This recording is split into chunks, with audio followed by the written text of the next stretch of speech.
আমার এই প্রজেক্টটা যখন শুরু করেছিলাম এটার বেশ ভালো একটা গভীরতা নিয়ে মাটি অনেকটা ফেলে দিতে হয়েছিল বলা যায়, কারণ নিচের যেই মাটিগুলো ছিল অনেক পুরাতন ডাস্ট ছিল, বেসিক্যালি ওটা সয়েল ছিল না, এক ধরনের ডাস্ট ছিল।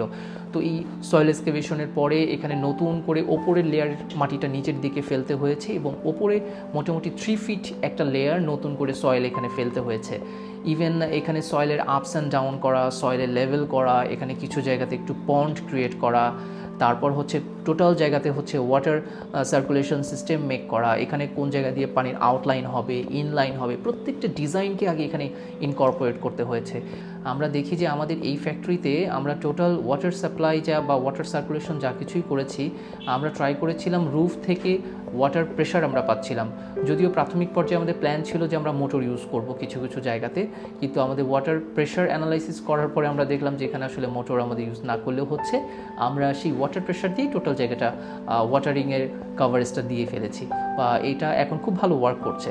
এখানে মেইনটেন্যান্সের মানে হ্যাসেল ফ্রি হয়ে গিয়েছি আমরা, এখানে কোনো রিস্ক ফ্যাক্টর নেই। ইভেন কিছু জায়গাতে লাইটিংয়ের যে কাজগুলো আছে, এই লাইটিংয়ের ক্ষেত্রেও আমরা সোলারের সাপোর্ট নিয়েছি। এই জায়গাগুলোতে সোলার ইউজ করেই টোটাল জায়গাতে লাইটের কাভারেজ হয়ে গিয়েছে।